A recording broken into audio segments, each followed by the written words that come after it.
Hello friends, कैसे हैं आप लोग। चलिए शुरू करते हैं अपना डिस्कशन। देखिए, आज हम लोग बात करने वाले हैं डेमोग्राफिक थ्योरीज के बारे में। जो जनसंख्या है उससे संबंधित कुछ सिद्धांत हैं, कुछ थ्योरीज हैं, उनके बारे में हम लोग डिटेल में डिस्कस करेंगे अपने इस डिस्कशन के दौरान। कंटिन्यू करते हैं और देखते हैं कौन कौन से सिद्धांत हैं जिनके बारे में हम लोग बात करेंगे। राइट, तो देखिए, सबसे पहले हम लोग बात करेंगे माल्थस के जनसंख्या सिद्धांत के बारे में कि जो माल्थस है, माल्थस ने क्या कहा है अपने जनसंख्या सिद्धांत में, उसके बारे में हम लोग डिटेल में डिस्कस करेंगे। उसके बाद में हम लोग बात करेंगे मार्क्स के जनसंख्या सिद्धांत के बारे में। क्लियर। उसके बाद में हम लोग डिटेल में डिस्कस करेंगे अनुकूलतम जनसंख्या सिद्धांत के बारे में। और सबसे बाद में हम लोग बात करेंगे एक काफ़ी महत्वपूर्ण सिद्धांत के बारे में जिसका नाम है जननांकीय संक्रमण का सिद्धांत। Right, demographic transition theory. तो देखिए, काफ़ी महत्वपूर्ण थ्योरी है, ये काफ़ी महत्वपूर्ण सिद्धांत है जननांकीय संक्रमण का सिद्धांत। इसके बारे में हम लोग सबसे बाद में डिटेल में डिस्कस करेंगे। चलिए शुरू करते हैं और जानते हैं कुछ बैकग्राउंड इन्फॉर्मेशन के बारे में। तो देखिए, आपको याद रखना है कि जनसंख्या और संसाधनों के बीच में किस प्रकार का संबंध होता है, इस पर अपने सबसे पहले विचार देने वाले व्यक्ति कौन है, वो है प्लेटो। तो आपको याद रखना है कि प्लेटो ने सबसे पहले अपने विचार दिए हैं किसके बारे में, कि जनसंख्या और संसाधनों के बीच में किस प्रकार का संबंध होता है। इस विषय में सबसे पहले विचार देने वाले जो व्यक्ति हैं उनका नाम है प्लेटो, याद रखना है। लेकिन इस संबंध पर अपने व्यवस्थित विचार देने वाले व्यक्ति कौन है, तो माल्थस है। याद रखना है आपको कि इस संबंध पर व्यवस्थित विचार देने का श्रेय किसको जाता है, माल्थस को जाता है। तो इनके बाद से बहुत सारे विद्वान हुए हैं जिन्होंने अपने अलग अलग सिद्धांत दिए हैं जनसंख्या से संबंधित। क्लियर। जनसंख्या को नियंत्रित करने से संबंधित बहुत सारे सिद्धांत आए हैं इनके बाद से। राइट, तो ये जितने भी सिद्धांत हैं इनको हम दो भागों में बांट सकते हैं। एक है आपका प्राकृतिक सिद्धांत और दूसरा है सामाजिक सिद्धांत। बात करें प्राकृतिक सिद्धांत की, तो देखिए, प्राकृतिक सिद्धांतों के जो प्रथम प्रतिपादक है वो आपके माल्थस। तो आपको याद रखना है, देखिए, प्राकृतिक सिद्धांतों में ये जितने भी विद्वान हैं, चाहे माल्थस हो चाहे उनके बाद में आने वाले दूसरे विद्वान हो जैसे कि Thomas Sandler, right, Thomas W, Herbert Spencer इत्यादि, तो ये जितने भी विद्वान हैं ये जनसंख्या को नियंत्रित करने के लिए प्राकृतिक कारणों की बात करते हैं, जिसके बारे में अभी हम लोग थोड़ी देर में डिटेल में डिस्कस करेंगे। क्लियर। दूसरी तरफ है आपके सामाजिक सिद्धांत। सामाजिक सिद्धांतों से जुड़े हुए जो विद्वान हैं वो है आपके Henry George, Arsene Dumont, Wright, David Ricardo, Karl Marx इत्यादि। तो इनके बारे में भी हम लोग डिटेल में डिस्कस करेंगे। चलिए शुरू करते हैं। सबसे पहले बात करते हैं प्राकृतिक सिद्धांतों की, और उसमें भी सबसे पहले हम लोग ये देखते हैं कि माल्थस ने क्या कहा है अपने सिद्धांत में। सबसे पहले बात करते हैं माल्थस के जनसंख्या सिद्धांत के बारे में। राइट, तो देखिए, जो माल्थस हैं, माल्थस जो हैं वो इंग्लैंड के एक अर्थशास्त्री थे। उनका पूरा नाम क्या था, सर थॉमस रॉबर्ट माल्थस। तो जो माल्थस हैं, माल्थस ने 1798 में एक लेख पब्लिश किया था। उस लेख का नाम है an essay on the principle of population. An essay on the principle of population. इस लेख में 1798 में माल्थस ने अपने सिद्धांत को प्रतिपादित किया था। याद रखना है आपको। देखिए, इस सिद्धांत में इन्होंने क्या कहा, इन्होंने बेसिकली जनसंख्या में होने वाली वृद्धि और जो खाद्य आपूर्ति में होने वाली वृद्धि है उनके बीच में किस प्रकार का संबंध होता है, इसको इन्होंने अपने इस सिद्धांत में एक्सप्लेन किया, उसकी व्याख्या की। इन्होंने कहा कि जनसंख्या में जो वृद्धि होती है वो गुणोत्तर श्रेणी में होती है। राइट, ज्योमेट्रिकल प्रोग्रेशन में होती है। 1 2 4 8 16 32 64 इस क्रम में होती है आपकी जनसंख्या में वृद्धि। ये कहना है माल्थस का। और इन्होंने ये कहा कि खाद्य आपूर्ति में जो वृद्धि होती है वो होती है आपकी समांतर श्रेणी में, अर्थमेटिकल प्रोग्रेशन में। कैसे, 1 2 3 4 5 6 7 इस क्रम में होती है। तो देखिए, इन्होंने कहा कि अगर ऐसी स्थिति होगी कि जो खाद्य आपूर्ति है उसमें वृद्धि होगी आपकी समांतर श्रेणी में, और जो जनसंख्या है वो बढ़ेगी आपकी कैसे, वो बढ़ेगी आपकी गुणोत्तर श्रेणी के अनुसार।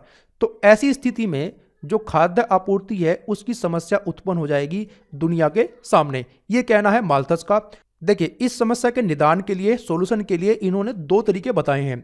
एक तरीके के अनुसार यह है कि हम स्वयं इस समस्या का निदान कर सकते हैं, सॉल्यूशन कर सकते हैं, और दूसरा तरीका यह है कि अगर हम नहीं करेंगे तो फिर प्रकृति करेगी। देखिए, इन्होंने कहा है कि या तो हम स्वयं कर लें। देखिए, इन्होंने क्या कहा है कि अगर हम स्वयं अपने नैतिक नियंत्रणों के माध्यम से जनसंख्या वृद्धि पर नियंत्रण स्थापित कर लेते हैं तो ये जो समस्या उत्पन्न हुई है, राइट, खाद्य आपूर्ति और जो जनसंख्या में वृद्धि है इसमें जो डिसबैलेंस हुआ है तो इसको हम लोग बैलेंस कर सकते हैं। तो ये कहना है इनका। अगर जो हम लोग ऐसा नहीं कर पाते हैं तो कौन करेगा, तो फिर प्रकृति करेगी। कैसे करेगी, बहुत अकाल पड़ेंगे, क्यों? क्योंकि खाद्य आपूर्ति की समस्या उत्पन्न होगी दुनिया के सामने, तो उस कारण से अकाल पड़ेंगे, संक्रामक रोग होंगे, युद्ध होगा। तो इस कारण से प्राकृतिक प्रकोपों के कारण से जो मृत्यु है वो व्यापक स्तर पर होगी, जो मृत्यु दर है वो बहुत ज़्यादा बढ़ जाएगी, लोगों की बहुत ज़्यादा मृत्यु होगी। तो इस कारण से जो प्रकृति है वो वापस से जनसंख्या और खाद्य पदार्थों के बीच में जो अनुपात है, राइट, उसको संतुलित कर लेगी। तो ये कहना है माल्थस का। एक बार फिर से मैं आपको बताता हूँ, देखिए आपको ध्यान देना है।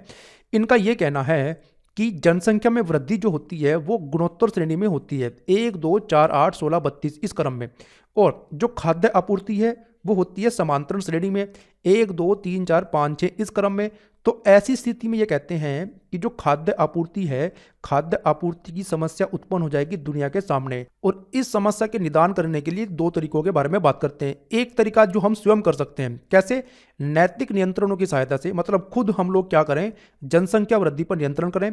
और अगर हम ऐसा करने में नाकामयाब रहते हैं तो फिर जो है प्रकृति खुद ऐसा करेगी। कैसे होंगे? बहुत सारे अकाल पड़ेंगे, लोगों की मृत्यु होगी, संक्रामक रोग होंगे, युद्ध होंगे। तो इस कारण से जो लोग हैं उनकी मृत्यु होगी, लोग मरेंगे। और जो प्रकृति है, प्रकृति क्या करेगी? प्रकृति वापस से जनसंख्या और जो खाद्य पदार्थों के बीच में जो अनुपात है, जो एक अनुपात रहना चाहिए, उस अनुपात को प्रकृति वापस से संतुलित कर लेगी। क्लियर? तो यह है माल्थस का जनसंख्या सिद्धांत, इसके बारे में आपको याद रखना है। देखिए यहां से भी आप इसको समझ सकते हैं। देखिए जो खाद्य आपूर्ति है उसमें जो वृद्धि होती है वो समांतरण श्रेणी में होती है, एक लाइन में होती है। क्लियर? लेकिन जो आपकी जनसंख्या में वृद्धि है वो गुणोत्तर श्रेणी में होती है। यहां पर जो पॉइंट है इसको हम लोग बोलते हैं पॉइंट ऑफ क्राइसिस। इस पॉइंट से पहले, ये जो पॉइंट है पॉइंट ऑफ क्राइसिस, इससे पहले आपका ये है कि जो खाद्य आपूर्ति है और जो जनसंख्या में वृद्धि है उनके बीच में जो अनुपात है, उनके बीच में जो रेशो है, उसमें क्या है? उसमें सामंजस्य है, वो संतुलित है। इसका मतलब ये हुआ कि खाद्य आपूर्ति उतनी है जितनी पॉपुलेशन है, या फिर कहें कि आपकी जनसंख्या को जो खाना है वो मिल रहा है। क्लियर? लेकिन इस पॉइंट ऑफ क्राइसिस के बाद में होगा क्या कि जो जनसंख्या वृद्धि है वो तो एकदम से बढ़ जाएगी, जो पॉपुलेशन है उसमें तो एकदम से ग्रोथ हो जाएगी।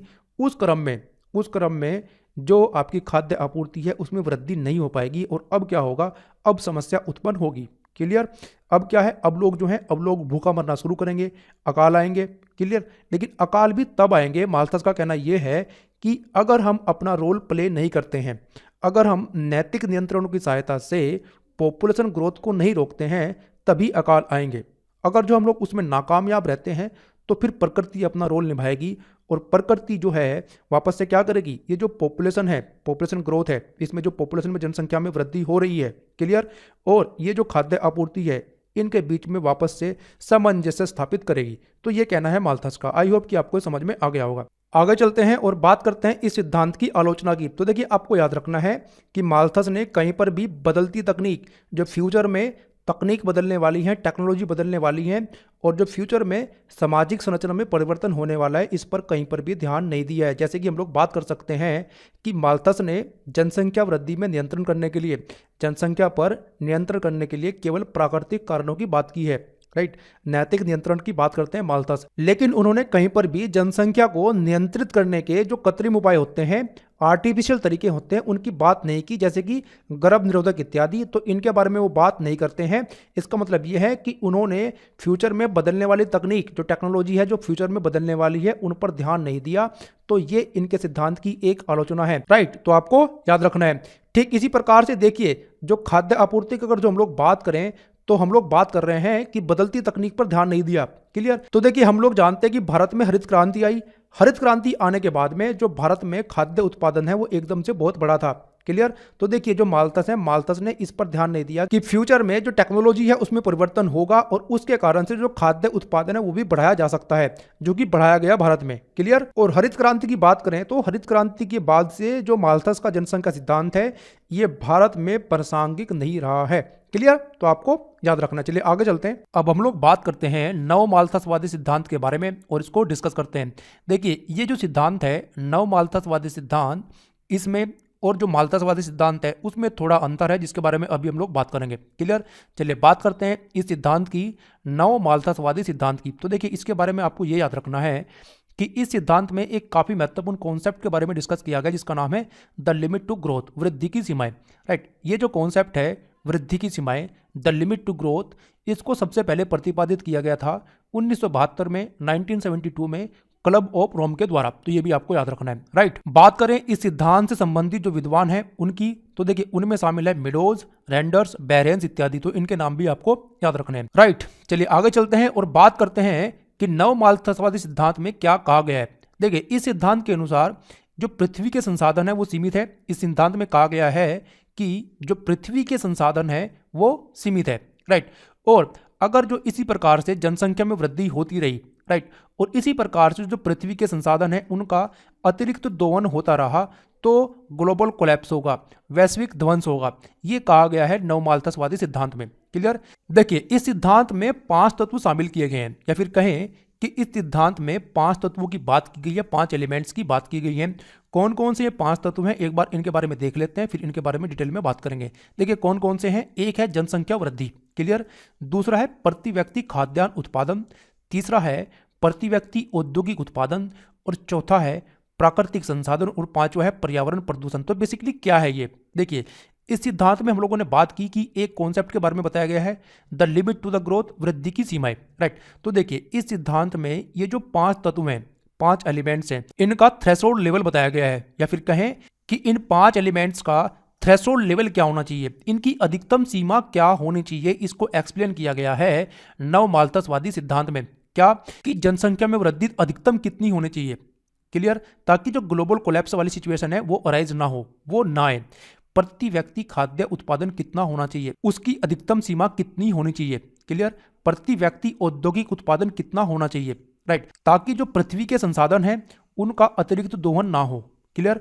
प्राकृतिक संसाधन किस प्रकार से हमें इस्तेमाल करने चाहिए, इसके बारे में बताया गया है। पर्यावरण प्रदूषण का लेवल कितना होना चाहिए, पर्यावरण प्रदूषण को न्यूनतम लेवल तक लेकर आना चाहिए, यह बताया गया है नवमाल्थसवादी सिद्धांत में। क्लियर, आई होप कि आपको समझ में आ गया होगा।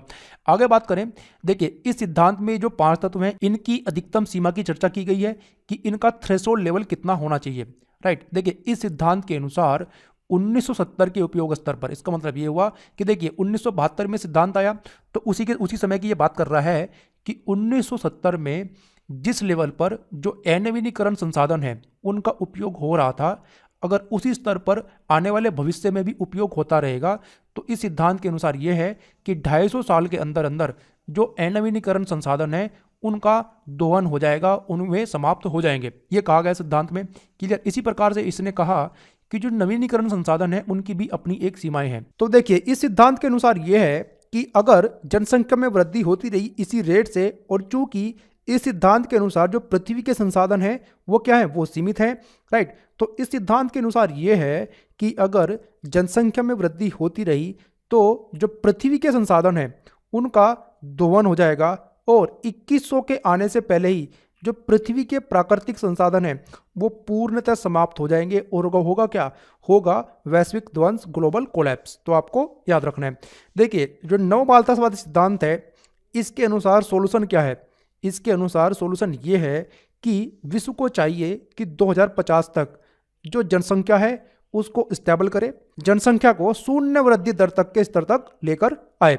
और क्या सॉल्यूशन है, देखिए ये जो 5 तत्वों की बात की गई है इस सिद्धांत में, इनकी जो अधिकतम सीमा के बारे में बताया गया है इस सिद्धांत में, इसको फॉलो किया जाना चाहिए, ठीक है। तो देखिए यहां पर हम लोग बात कर रहे हैं नवमाल्थसवादी सिद्धांत के बारे में, आपको याद रखना है। चलिए आगे चलते हैं।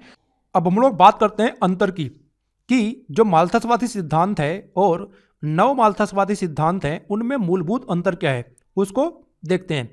तो देखिए माल्थसवादी सिद्धांत जो है उस विचार पर आधारित है जिसके अनुसार जनसंख्या में होने वाली वृद्धि के कारण लोगों को खाना नहीं मिलेगा, राइट।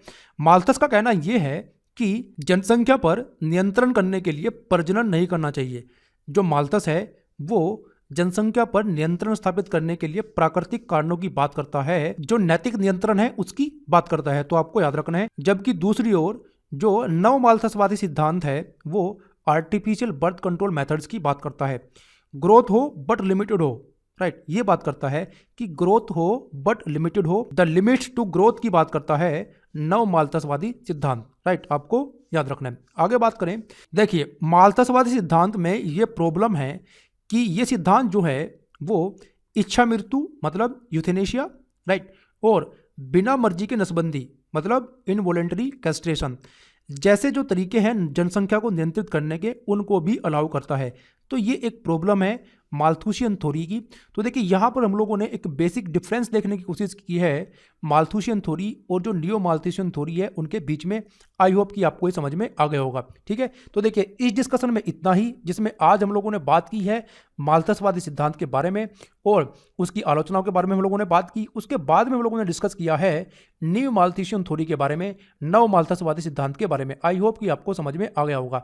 इसके आगे का डिस्कशन हम लोग कंटिन्यू करेंगे नेक्स्ट वीडियो में, जिसमें हम लोग बात करने वाले हैं मार्क्स ने क्या कहा है जनसंख्या सिद्धांत के बारे में। मार्क्स के जनसंख्या सिद्धांत के बारे में हम लोग डिस्कस करेंगे नेक्स्ट वीडियो में। तो मिलते हैं नेक्स्ट वीडियो में, तब तक के लिए धन्यवाद, थैंक यू।